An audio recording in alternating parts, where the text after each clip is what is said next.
KL, I'm super excited for today's podcast. I reached out to this guy because I've been following him on Instagram for forever, and you dub yourself as the Jim Carrey travel guy, and that's exactly who you are. You really are. And so today I'm joined by Zachary Burr Abel. Thanks for being here. Thank you very much for having me. Yeah, that's I grew up loving Jim Carrey and loving to travel, and it has just been like a perfect sort of unison of trying to create a fun character to teach people what would ordinarily be very boring things, I think, like accounting, points and miles and all this. So Yeah, and you do it like spectacularly well. And so well, thank you. obviously, yeah, no, you really do. I've followed you for ages, and so I saw that you had a new book coming out like this month. Well, it's next month, but this podcast will come out next month. But First Class Travel on a Budget, and I am a big proponent of helping people, at least experiencing first class travel one time, because I always like one of the things that I believe in is like you are who you surround yourself with, and so if you want to have a high level experience, everyone should fly in first class at least one time. My husband and I now have a rule that we only fly in first class. And I definitely followed along because we did this bucket list trip last year when I turned 40. But yeah, your tips and tricks are amazing. So tell everyone who you are and like what you do and how they don't know. I don't know, but hopefully after this podcast, you'll have a few new followers. That's amazing. Yeah, so I grew up sort of in the Midwest. My dad was in like corporate America, so I sort of got an introduction to points and miles kind of via him. He was flying a lot of Northwest, which is now Delta, and staying at a lot of Marriotts. They've got timeshares. And I kind of like went down that rabbit hole a little bit. And then I went to school for finance at a school in St. Louis called Washington University, and decided I wanted to be an actor. So I moved to Los Angeles via New York, was professionally acting for quite a while. And then I had a big back surgery in 2014. While I was recuperating, I created this kind of like travel blog and went really down the points and miles rabbit hole, to where I was spending far, far, far too long listening to podcasts and reading blogs and all sorts of stuff, and decided to create my own. And that has become like my full-time job. And I travel around the world on points and miles and try and be like an educator, entertainer in that space. I still act here and there, but this has been kind of like a perfect marriage of like my entertainment background with kind of, I think my parents are happy that I'm using my finance degree they paid a lot of money for. So that's great. Now I'm kind of like a small business owner and entrepreneur as well. So That is so freaking cool. that's the nutshell, I guess. Yeah, but that's a perfect kind of like forte into what I want to talk about, because I think it's so important to kind of talk about this is like you had originally started, you went to school for finance, but then you're like, I'm going to do the acting thing. But now looking back, everything kind of makes sense. But like when you were doing the acting thing, like, was this even like something that you even thought about? Like how, like when you're laying here after back surgery, how the hell did this like start? Because everyone says they want to start a travel blog and no one actually friggin' does it. Yeah. So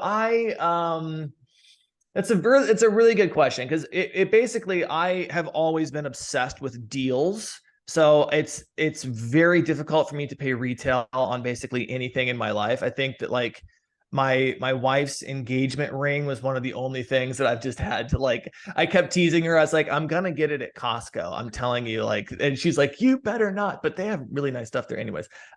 Completely different. I won't sidetrack us, but I basically was laid up, and I thought that the back surgery was going to help me, and it didn't. And I thought I was going to be right back up on my feet 6 to 12 weeks later, and it didn't. And I had all this extra time, and I kept looking. I was like, well, I'm not making money right now and I'm recuperating, and I'd still like to take these amazing trips. And I started seeing some of these outrageous first class and business class cabins around the world. And I remember I'd gone on a couple of big international trips, and I was like, God, how do people afford to pay this amount of money to sit up here? Like, it's just outrageous. And then I realized that like, well, you don't have to, you can actually get it for like a fraction of the cost.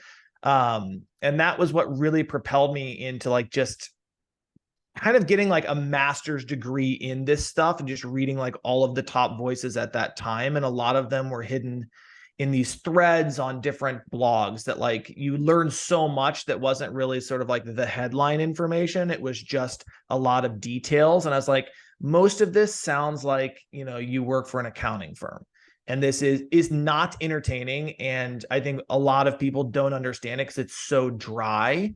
And I was also just boring my girlfriend at the time, who's now my wife, and my family and my friends with like, oh my God, we should be doing this stuff. Like, we need to be like getting credit cards and getting points. And they're like, after about 6 months, they're like, just shut up.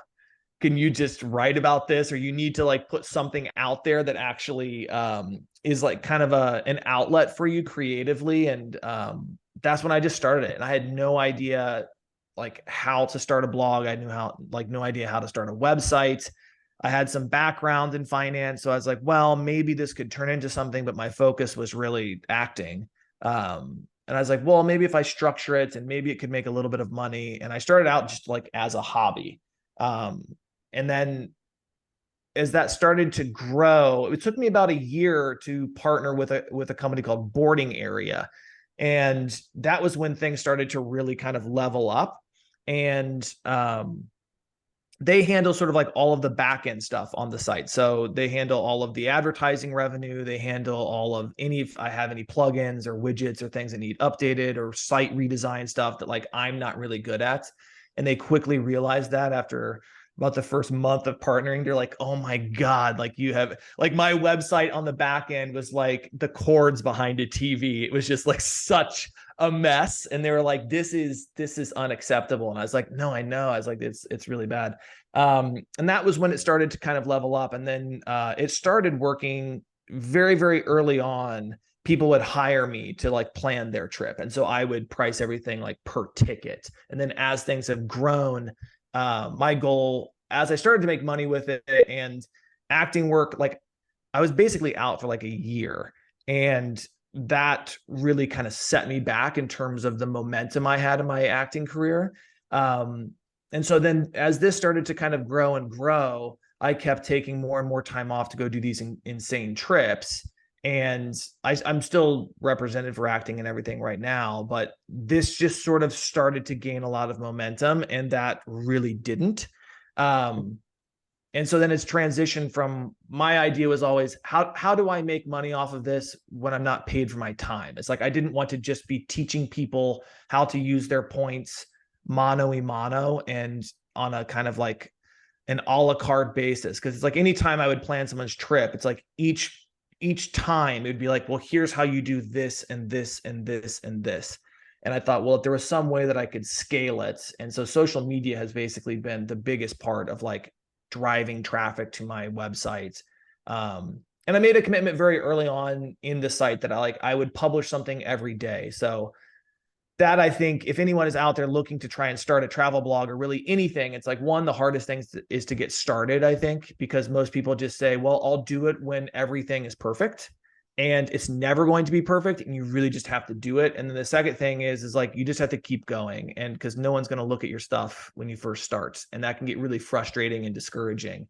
And it just takes time. Like if you're putting good content out there, I think that you will find an audience. It might just take a lot longer than most people are willing to give it. But I think that's what separates the wheat from the chaff over the longer on the longer term. So, oh my gosh. Like literally I'm obsessed with everything that you said, because I really think it's so, like, kind of going back to, it's like the whole thing was you had some sort of interest, like you were kind of interested in this and you knew that other people would probably be interested in this as well. And you just started. So many people I see that stop themselves from doing something is they're thinking so many steps down the road. Like you just started. You didn't think about, okay, how am I going to monetize this? And how am I going to get this to more people? And how am I going to do? You just literally took one step after the other. And something that you said that I preach all the time is the power of consistency, the power of the compounding effect.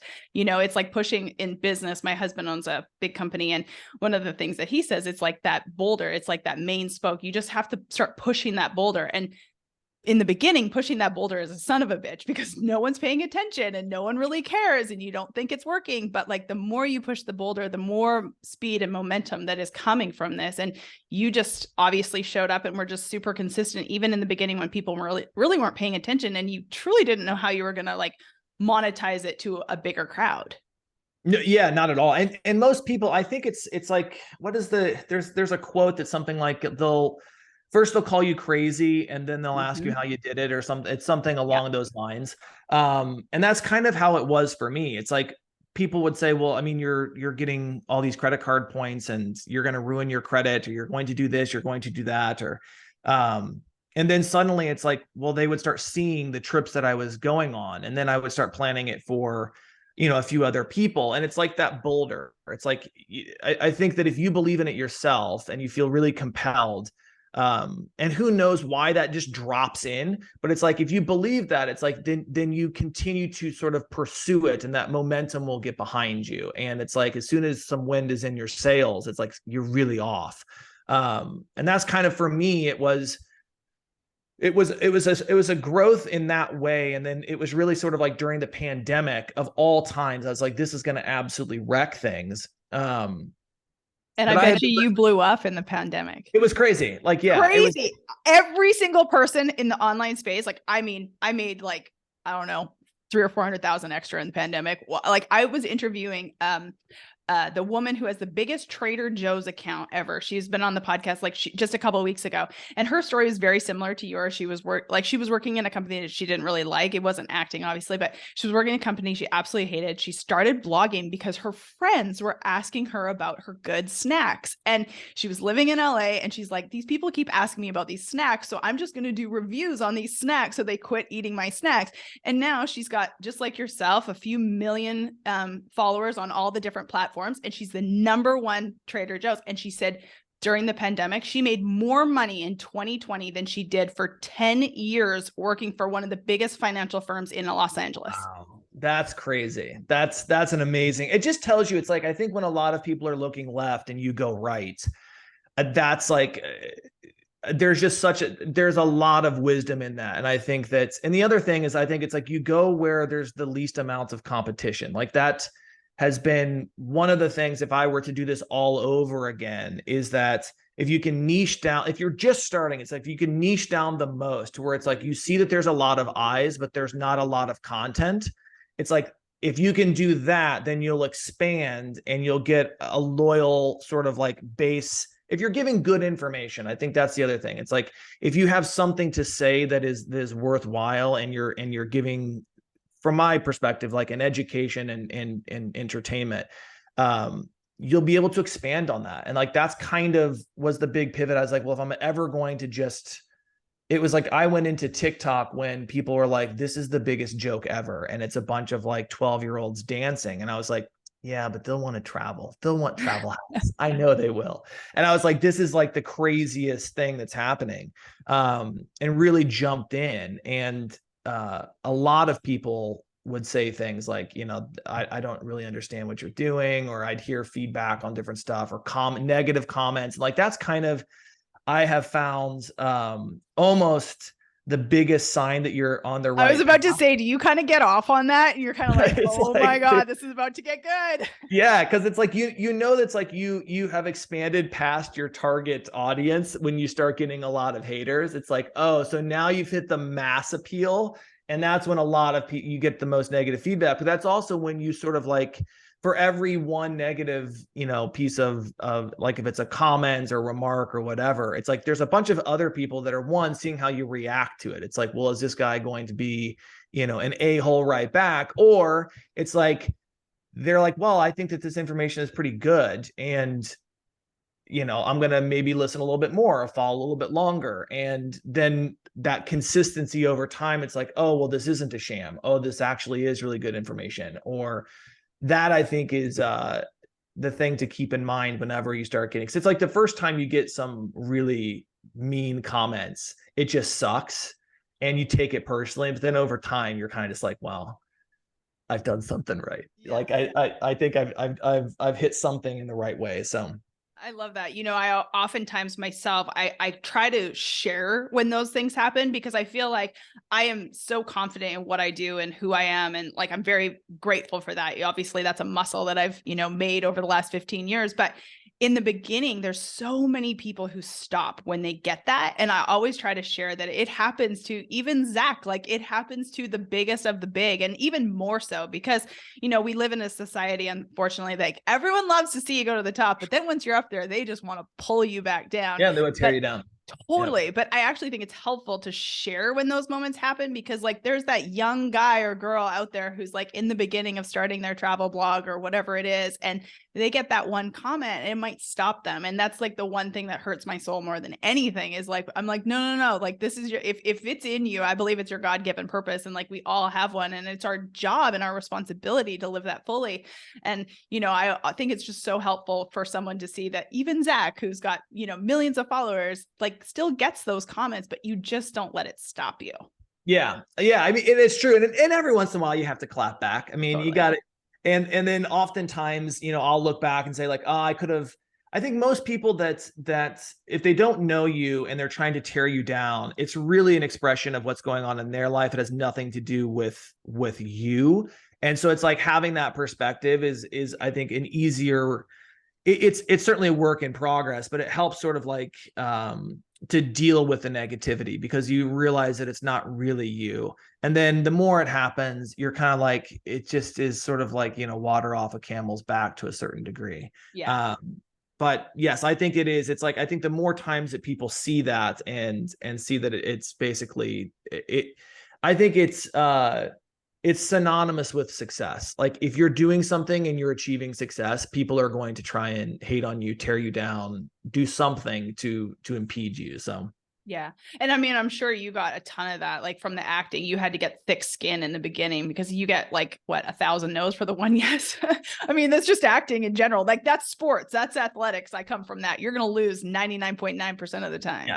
Yes. Yeah, absolutely. I mean, it's like I think that's a big thing. It's like people have talked to when I was acting a lot and asking me, well, how do you get involved in it? It's like, well, just be prepared to just audition. And then even to get the audition, you're going to get rejected. It's like the agencies are going to say no to you. It's just, and you just have to not take it personally. And if you do that, like, this is not meant for you. And yeah, I think it's a good lesson just kind of like in life that if success is handed to you, if you don't have to work for it, it's like, I do think a lot of it, like I look at like just what's happening like in money printing and everything now. It's like if those things aren't predicated on work, if you can just press a button and create the wealth or create the success, there's an eroding effect to that. That's like the success is sweeter when you've had to work for it, when you've had to face adversity and obstacles, and you learn so much more about yourself and also teach other people through it. And so I look at it's like, boy, if I would have just in the first year popped off, it would not have been the same thing. Like, I don't think that I would have handled it in the same way. And now with like the kind of like the slow burn, and then I've had kind of like an exponential over the last 3 or 4 years of growth. It's just different because it's like, I've got 2,000 articles on my website that's like people can go and look at. It's not that, oh, I did a couple of viral videos and that is, you know, my authority of these 2 videos. It's like, no, I've been doing this for like a really long time and had to grind it out. I think that makes a big difference. And it's something for people to keep in mind. It's like, if you're wanting to pursue this, you may have to have your full-time job and do this on the side. And at some point it can flip. Absolutely. No, I totally agree. I was doing the golf thing. I mean, I was doing this for like 2 years until this became the full-time gig. And, you know, Mel Robbins in our space, she's a big person. And Mel Robbins always says, if you've got 90 days of runway, quit your job. And I think, oh, that's fucking scary. Like, that's really scary, especially if you've got a family and kids and all of the things. I'm lucky that I didn't have that. And I have a supportive husband, but I was still making, you know, multiple 6 figures in my last job until I was able to take this full-time, until it really flipped. I do think you kind of sometimes have to jump off the bridge and kind of hope at some point in time. But you've already like created the foundation to know that you can trust yourself, that you're actually going to do the work that it takes. So kind of flipping the script here, I want to dive into obviously the travel hacks and the credit card hacks and the fun stuff. Yeah. So I would love to know, what is like the best travel tip that if someone can go to your website right now or follow you right now? I mean, I've looked at a lot of your videos obviously over the years, but you know, what are the top 3 things that people don't know that they should know? I would say one, that you should have a credit card in your wallet that you can transfer the points into partners. If you're bound to a program, like if you just have a Delta credit card, you can only use your points in Delta. But if you have an American Express Gold or Platinum, you can actually transfer them into Delta if that's how you want to use them, but you can also transfer them into 19 or 20 other programs. And so that just opens up an enormous amount of opportunity for aspirational redemption. So when you see me flying in these like crazy cabins around the world, 99 times out of 100, I have transferred the points into this other program that has far better or more advantageous pricing. The second is you can just buy points. You can buy points like whenever you want. If the pricing on those points is cheaper than what the price of the flight would be, oftentimes a lot of people said, well, I don't have any points. It's like, yeah, but you could look and compare the pricing of the two. And oftentimes it's 50% off of what the retail would be. So would you do that via the website? And this is like a personal question because I've actually had to do this. I fly mostly United because it's our main carrier here. I live in a small airport, unfortunately. So I can go direct to like 8 places. I'm based in Arkansas. But so would you buy those points directly from the website or would you buy those points from like somewhere else? So it depends. So like with United has different ways that they price their reward flights. They have Saver, which is the cheapest, and that's what they will ordinarily release to their partners. And then they have sort of like the standard pricing, and that's where you'd see like if you wanted to fly from the US to say Europe, you might see prices at 155,000 points, but you might also see them at 60,000. If it's available for 60, any of the other partners within Star Alliance, their alliance partner, you can use their points to book that flight. So oftentimes like Aeroplan will have their miles on sale, or Avianca Life Miles will have their miles on sale, and you can buy their miles to fly on United. And so that is one of like the best ways that I have approached it. Sometimes United will price it to where it's advantageous, but like Avianca Life Miles just had a sale. It actually ends today, that you get 155% bonus on your miles. So you could buy a one-way business class flight to Europe for like $750 with those points. If you see it available on United for 60,000 points, whereas United might charge you 12 or $1,300 for the same miles. So those are some little sort of like, it gets a little bit nittier and grittier and down the rabbit hole a little bit more. But that's why we get on your website. And that's why we get on your email list, right? Yes, exactly. Your weekly email list. This is the reason why you guys need to go right now and get on the weekly email list so Zach can tell you exactly when these sales are ending. Yes. Well, thank you very much for that plug. Yes. That was another thing that I did not concentrate when we were talking about building the blog and everything. I did not focus on my email list at all when I was first. I was really just using like SEO. And so do you look at yourself as a travel blogger or an SEO expert? Because I have a client who has a huge travel blog who's got a blue check mark, but in my opinion, he's an SEO expert. Yeah, I'm not an SEO expert. I'm not very good at SEO. I've gotten better at it, I think. But that is not my expertise. Like there are some people out there that I'm like, wow, like you've been able to like really corner it.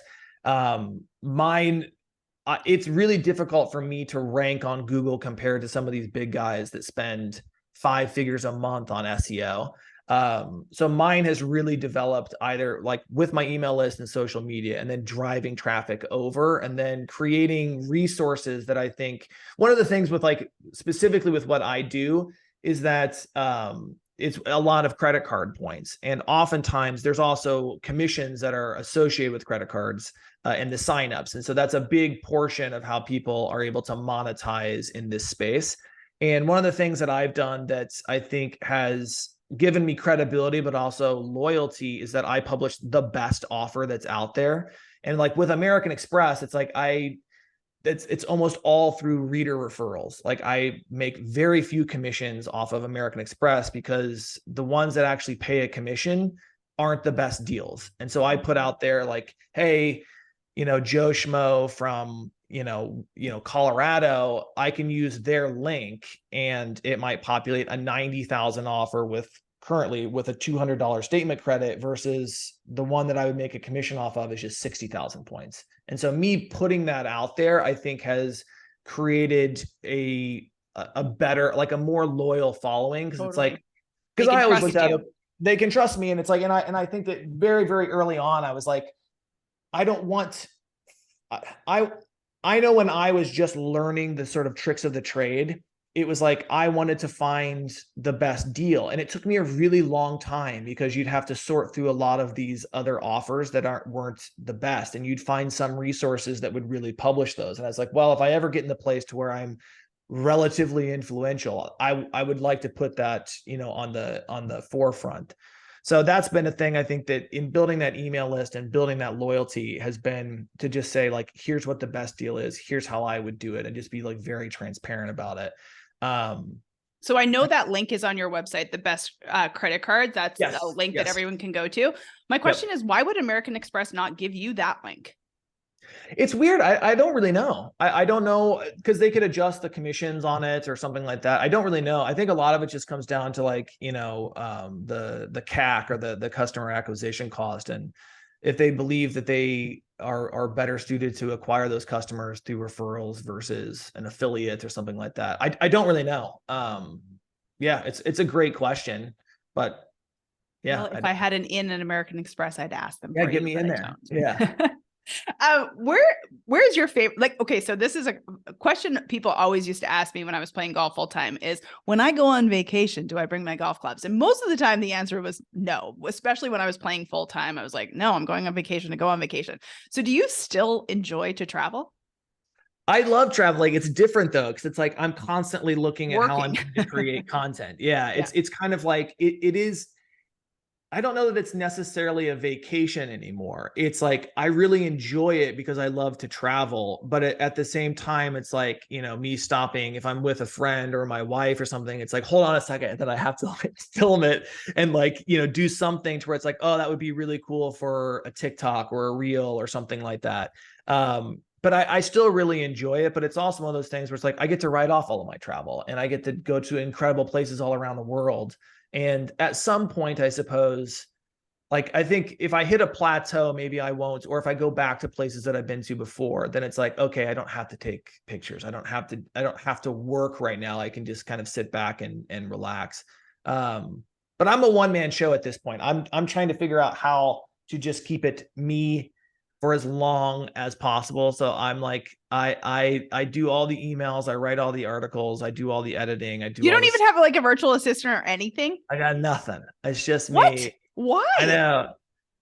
I don't know. Because it's so interesting that you said that, because in the beginning of this podcast, you said you figured out how, like, because one thing that I thought was really smart, what you said is like, you use someone to do the back engine of your website. And I always believe that's true. Yeah. Yes. But you should always do the one thing that you're really, really good at. You should do your area of genius and then figure out how to pay someone else. Because this is kind of funny, but like, if my hourly rate, let's say my hourly rate is $500 an hour. If I can pay someone $20 an hour to clean my house, if I can pay, a virtual assistant $50 an hour to do, all of the technical things, why in the hell would I be doing I pay everyone for everything. The only thing I do is my face-to-face client work, because that's my area of genius. I should do that. I think eventually I probably will. It's just really hard for me to give up control. Maybe it's giving up control. And it's like I look at it's like the thing that gets the most traction for me is the video. 100%. Because it's you. It's because it's me. And I look at the articles on my site and it's like, well, I could outsource these articles, but then I've also never done that for however many years. And it's like, I think at some point it's like, would I have an assistant? Would I have, something like that? Yes. But I think that there's something in terms of authenticity about me curating all of the content that is just different from a lot of my competition. And so it's like, well, then they know that it's actually from me. It's not from a ghostwriter or a contributor. That would be the only thing. And I think there's also a point where it's like, I will be able to just not have to publish every single day on the site, that I just have evergreens. Is that what you do right now? Is you are currently publishing every single day? Most days. I mean, there's content that goes out every single day on the site. Some of it is just updating deals that now have new terms because it's a new quarter or a new month or whatever. But yeah, so I do that every single day. And then I write the weekly email, and then I make content. I probably do videos 3 to 5 times a week. And then a lot of the other back end accounting stuff, or I'm doing sponsored content. And so that's working on things for And like, you started this in 2015, right? I did. Yeah. Yeah. That That's was awesome. I my just first think that post. that's so important to say, because someone could look at you and be like, "Oh, he has an acting background. He's funny. No wonder he's successful." But you guys, like, listen to him. He's literally been posting almost every single day for 8 years. Like, that is the consistency it takes to be as successful as you are. It's one of those things where it's like I clung to it. I think I started every single day in 2016 is when I went every day. I was doing about every 2 or 3 days, but that was just when I was just playing around with it like as a hobby blog. When I was like, I'm going to try and build this. That was in 26. I think it was January 1st of 16 or something like that is when I started going daily. And then it turned into sort of like doing the planning trips for people. And that's where I was like, God, this is a lot of time to like search for the award. Cause a lot of it's also just back end time that you don't see, where it's like, well, you're learning the programs or you're researching, well, what routes have space and all this other stuff, which is one of those things that you're talking about I could outsource. Like I thought about, well, should I have like a deal portion of my newsletter or something like that? That's like, could I hire someone to just search for deals and like put that out there that has nothing to do with it being me? It's just as them kind of like stepping in and doing it. But no, I mean, you're right. No, I'm not, like, it does, it depends on what you want to do, but I do think that it's really amazing that you have like literally been this consistent by yourself for such a long period of time. I mean, so many people quit. That's like 90% of people quit. I always say, like, I'm not that good at most things. I'm just really good at not quitting. Like, that's a plus and a minus, and depending on what topic we're talking about. But well, yeah, sure. But I mean, I think it's a huge separating factor of those who succeed and those who don't. And it's like, it's in anything. It's like, if it's exercise, if it's, school, or it's, athletics, startups, anything. athletic, anything. It's like, if it's like hard work will beat talent like every single day of the week. And if you're talented and you're hardworking, it's like the sky is the limit. It's like, that's really those are unicorns. They very rarely exist, but I did a podcast, a big podcast with a guy named Clinton Anderson. He's the #1 horse trainer in the world. And that's what he said. He said, the minute you meet that hardworking, naturally talented person, that's a person that you can't beat. Like, hard work can beat a lot of people, but that unicorn is going to beat the best. Yeah. And they're just going to kill the competition. Absolutely. Yeah. Like a Kobe or a Michael or a Tiger. I always think in sports, but yeah, those are the, I think that's where you see it too. And it's like, and nobody sees all of the gym time and all the course time and all the range time. And it's like, that is where you're winning. It's like, and then everyone just sees Sunday with the ball going in the hole. And it's like, oh, well, that was easy. It's like, yeah, no. And unfortunately, the space that I exist in, like the online coaching type of space, is the space that like everyone tries to sell you that pot of gold, that, that secret that everyone knows that you don't know. But if you buy that secret, you're going to figure it out. No, bitch, the secret is doing the work. Like, that's the secret. It is. Yeah. So tell me, why did you write the book? Just to add another layer to all of the things that you do? Who knows? I mean, I am not, and like the funny thing is that the subjects in school that I would say the least talented in was writing. And I had one professor at college, I think, that really like changed my perception and approach to it and like to structure it. And I think that leveled me up, at least on like a skill set perspective. But aside from that one professor, every other English teacher that I'd ever had, if you would have told them that I would be a published author, they would say anything in life is possible. If Zach can do that, you can do anything. Because that was definitely not my forte. And when all this sort of like explosion on TikTok happened, a publisher reached out to me and said, do you think that this could make a good book? And I was like, oh my God. Like, that would be crazy for me to be a published author. I mean, are you joking? And I told my wife, I told my parents, and they're like, I mean, you have to go for it. Like, what do you think it would be? And so that's where I sort of like came up with this idea. It's like so much stuff is changing in this space, but there are some pillars that kind of just like consistently stay the same, and the details around them change. And so I think that's kind of like what you were talking about in terms of like, what are the three things that you would look at? And so I sort of did a writing sample and did a table of contents of like, here's what I think it could be, and sent it off to them. And they said, we love it. Can you write this book? And I said, I have no idea if I can, but let's just give it a go. And it was a lot more work than I ever imagined it would be. It was adding on to everything else that I was doing, and then being like, here's the deadline. It's the first time that I've had, outside of acting, that like I've been on a deadline that somebody else, it's always been a self-imposed schedule and deadline, so I took their deadline far more serious than my deadlines, which is maybe not the best strategy, but like, put it together. And it's been an incredible sort of like work in process, and like understanding how the publishing world works.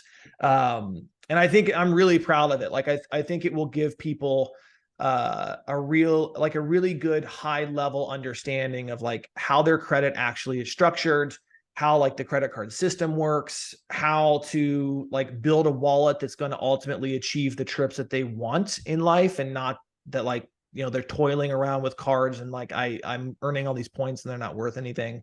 And then ultimately, like, how do you, outside of credit cards, how do you earn a bunch of points? And then how do you want to travel, and how to use them as well? And I think that will give people a really good basis for then, if they want to read the blog or they want to go further down the rabbit hole and get into the nitty gritty of stuff, like they'll have that basic structure of like 2 + 2 is 4. Now, do you want to go and learn calculus, sort of a thing? Yeah. And I'm the 2 + 2 is 4. So that's, you guys, first class travel on a budget. I think that that's so smart, because one of the things that I preach all the time is that there's so much money in this world, and your job is to go get it. Like, there is so much money in this world, and you have actually created, like, for anyone who thinks that they literally can't find money or they can't make money or whatever, you have created like a simple book on how to use like literally things that you're already doing. Like, you're already using credit cards, you're already buying like food, gas, clothes, like the basic stuff. So this is literally making money on money that you're already spending. 100%.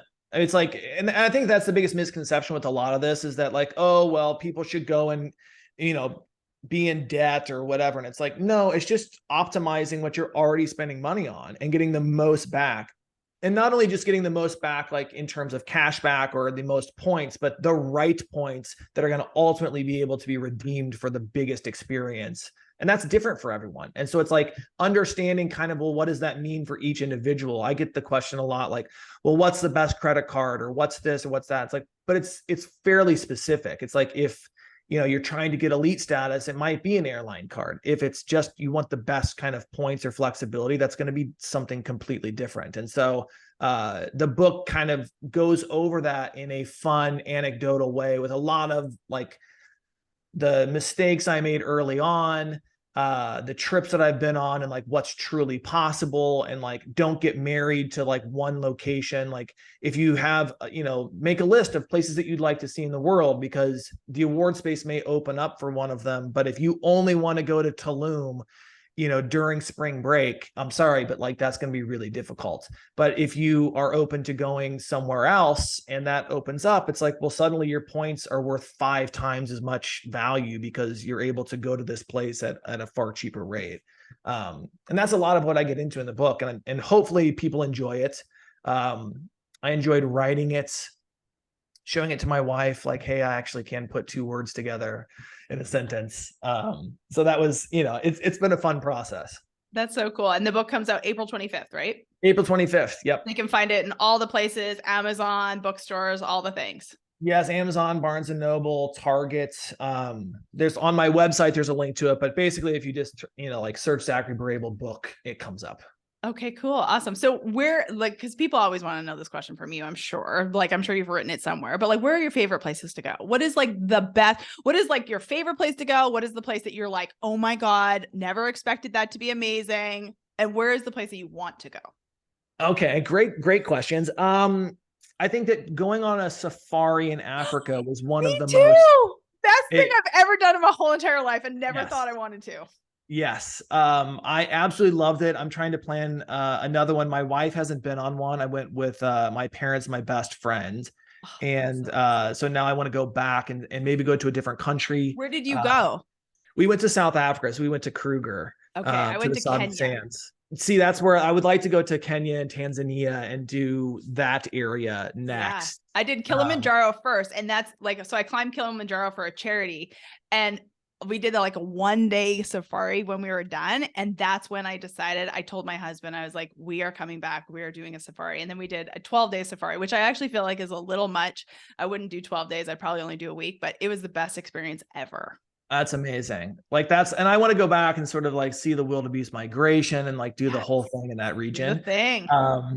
The most surprising, I would say, was I had a buddy. This was before I started the travel blog, and one of the things that like I curated the trip, and I was like, oh, like I might actually be pretty good at this. Was a buddy of mine got married in India, and I never imagined wanting to go to India. Like it wasn't, as soon as he sort of mentioned it, I was like, done. I want to go to it. And we went through Hong Kong, and that was a really eye-opening trip. It's like one of those where, you know, there's so much poverty, but the spirit and sort of like the vitality of people made a massive impact on me, that you see a lot of joy, and you also see a lot of poverty, but it's like going to see all of that. And like, there's such a vibrant, like you can feel the spirits of the culture in a way that's, at the time I was living in Los Angeles, and I remember like coming back to LA, and I was like, oh my God, like this is the culture shock. I was like, this is crazy. There's so many unhappy people that have so much. And I was just in a place where there's so little, but there's so many people that would, give you the shirt off their back. That was Kenya for us. Was it? Yeah. Yeah. And so, I'm going to take my wife. We're supposed to be going there later. Actually, in a couple of months, we have plans to go back through India because she hasn't been. And one place I want to go, Antarctica. Oh, so cool. That's like one of my tops. So I'd like to do either. They have like a private plane thing that you can do out of the tip of, I think it flies out of Cape Town. I've looked into that. But I think what I'd really like to do is like the cruise. You can do those on like, there's a bunch of different companies that do them, but you're gone for like 10 or 12 days. You walk on the glaciers and see the penguins, and it's the only continent that I haven't been to. So that would be. Is there a place that you've been that you're kind of like, yeah, the hype wasn't there? Oh my gosh, what would that be? I don't know. I don't want to say. I know you don't want to dog anyone out. I'll say it on this podcast. I actually feel like the Maldives was like one of my biggest letdowns. Okay, I liked it. I think we were there. We did that for our honeymoon, and we were there, ended up 10 nights. We did 2 different resorts, and it was too long. Like 5 nights, I think would have been fine. And we were like in and out. But I mean, it's so long there. Like to get there, it's so long, and it's way so too expensive. It's like, exactly. Like I felt like my eyes were bleeding. Yeah. Yes, especially for a guy who likes the deal. You were dying. Yeah. I was like, we were staying on points. So that was the deal. But like, just paying for the food, like we weren't all inclusive. And I'm like, there's no such thing as all inclusive there. You think you get all inclusive. It's not all inclusive. Like the coffee is not even included, folks. It was so, it was like $75 for like a glass of champagne. Like cocktails were like $40 or $50. Like your fish is $80 at dinner, and you're like, oh my God, like I'm here for 9 more nights. Exactly. And they don't let you bring in your own alcohol. They literally scan your bags at the airport, guys. So if you think you're bringing in like your own bottle, they're taking it away. Yeah. And I have a lot of like blogger friends that are like, they can't wait to go back. I really like to go to Bora Bora and check it out. Cause it's like in the Maldives, like you're really limited to like your resort and your island. Like you're not leaving. In Bora Bora, you can at least take like a little like ferry over to the main island and see some stuff. And plus, I don't know, but I don't disagree with you on the Maldives, but it's also one of those things that's like, if you've gone, then yeah, you can say that. But I think most people are like, but I'd still Totally. love to go, and because it looks so beautiful, and it is a beautiful place. But after, for me, it was like 5 nights. I was like, well, what else are you gonna do? Like, Yeah. You walk I'd around like, the island, it takes you 7 minutes. My husband walked and I walked. We did our 5 miles a day, which was like 10 times around the island. And yeah, exactly. literally. Yeah. Oh, well, this is such a treat. Tell everyone, obviously, like you're on TikTok and Instagram and all the things. How do people find you? Where's the book? All the things. Yes, at Zachary Burr Abel. So that's Burrabel, and Zachary is Zachary. That's on TikTok, that's on Instagram, and that's on YouTube. And then the book, which is First Class Travel on a Budget, comes out April 25th. Amazon, Barnes and Noble. Just Google it, you'll see it. And yeah, my site's monkeymiles.com. Hop on the email list, get some deals. You guys go check it out, buy the book, go travel first class on a budget. Thanks for being here.